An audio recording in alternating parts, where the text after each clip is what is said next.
Kuya Rab, by the way, parang bagay po si Biancy sa Australianong kambal mo na beneficiary. Ay, nako, grabe naman.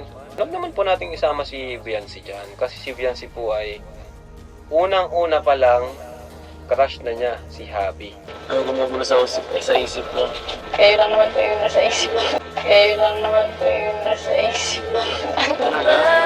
Buti nga po nagbisita po kayo. Hinihintay mo ako? Talaga? Talaga? Opo, opo. Shoutout Kuya Dambo! Hoy, Kuya Dambo! Hello, Kuya Dambo? Where's Kuya Dambo? Kuya Dambo. Kuya Dambo, Kuya Dambo, shout out! Kuya Rab, may nakakakilig na inamin ng mag-live ito. At patungkol nga ito kay Viancé na grabe pala ang pagtingin nito sa hobby eds niya. Noon pa pala crush ni Viancé ang hobby niya nung di pa sila magka-love team. It's a long time ago na pala. Hala, grabe, nakakakilig talaga ito mga ka-Edsay.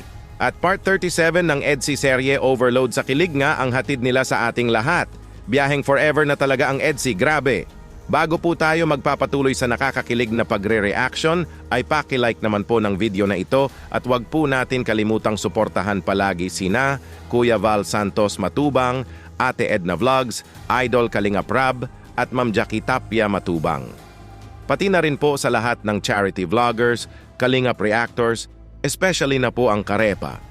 Sa naging live nga ni Kuya Rab ay may nabasa nga si Kuya Rab dito na nag-comment na parang bagay daw si Viancé sa half Australian na kambal. Naku po! Pambihirang comment to. May hubby eds na si Viancé at may EDSI na. Road to forever na nga si hubby at wifey kaya. Wala na silang hahanapin pa. Ito nga ang naging reaction ni Kuya Rab sa nabasang pambihirang comment ito po. Kuya Rab, by the way, parang bagay po si Biancy at Marian sa Australianong kambal mo na beneficiary. Ay, nako, grabe naman. Baka na, EDSI naman ang magagalit dyan. Huwag naman po nating isama si Biancy dyan. Kasi si Biancy po ay unang-una pa lang, crush na niya si Habi. Di mo si Biancy, yung mata niya talagang nakafocus lang kay Habi niya eh. Di mo yun maano sa iba. Grabe yung ano niya kay Habi. Yung pagtingin at yung pag-admire kay Habi. Unang-una pa nga daw ay crush na ni Viancé ang hobby eds niya, sabi ni Kuya Rab. Hala, wow, kaya pala kitang-kita natin sa mga mata ni Viancé na it's real love. Ang titig ni wifey sa hobby eds niya ay dito natin makikita ang true love. Bayaheng forever na talaga ang EDSI, grabe! Kaya napaka-imposible po talaga na sasang-ayon si Viancé kung iba ang ka-love team niya. Kasi ang hobby eds na niya, ang forever love team niya at forever love niya. At ito, panoorin po natin itong nakakakilig na pag-uusap ni hubby at wifey, ito po. Buti nakabisita po kayo. Oo, once a week nga lang ako nakapunta dito. Ikaw kasi, marami ka nang gawain. May pasok ka na, mahirap ka bisita dito. Sabado din ko ka na libre. Tsaka, ang hirap mo pa rin yung kontakin. Dahil sabi mo ano ka, sira ang cellphone mo. Si mama po. Ano nga kung sabi niya I love you din? Ano nga kung sabi niya I love you din? Ni mama mo? Hindi pwede lang, baka akong magalitan, baka di na ako makabalik dito. Ang sasabihin na sinabi ko yun. Ang bira po kayo. Oh my goodness, sabi ni Viancé sa mama na lang daw niya kumontak ang hobby eds niya pag miss na siya nito. Naku po! Di nga daw makapag I love you si hobby eds. Pambihira, nakakakiliig naman ito. So it means palagi na pala kayong nag I love you sa isa't isa EDSI. Oh my goodness! At ito pa, another nakakakilig na naman ito. Ito po!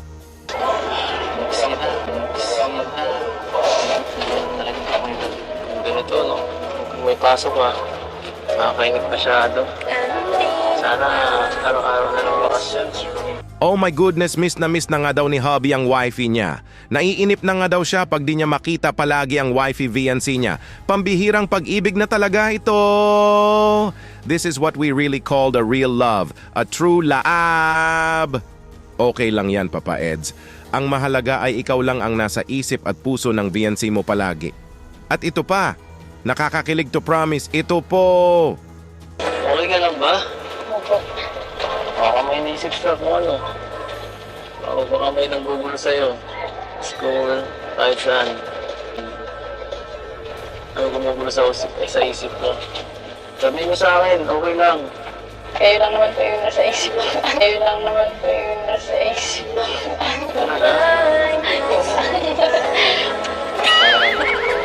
Oh my goodness, grabe!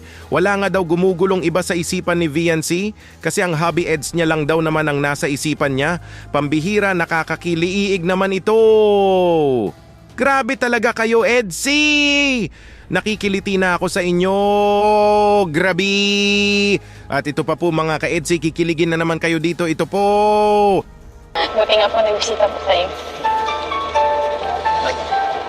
Hinihintay mo ako.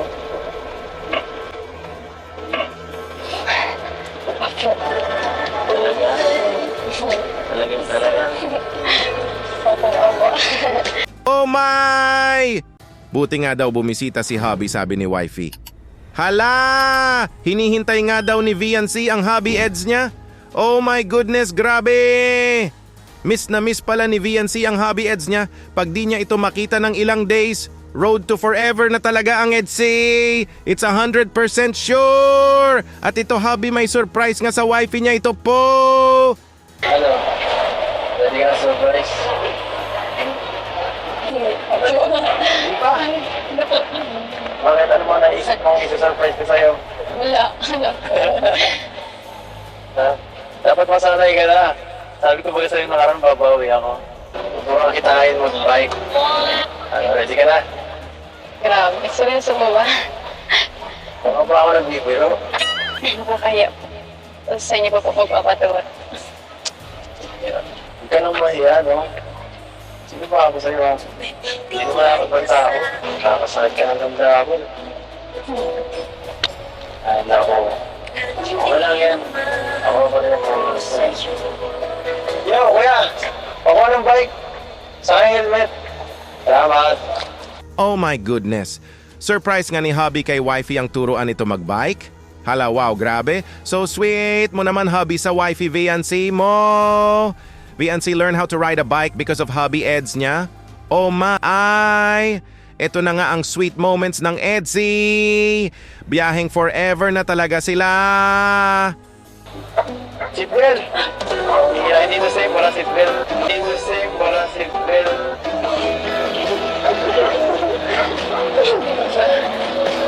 Kapit ka kasi, walang. Kapit. Kinakabahan ako sa inyo. Huwag kang mag-alala natin, yung experience to. Oh, see? Kapit ka, baka tayo malaglag. Ayan o, medyo mo. Ako control mo na. Kung ano pa.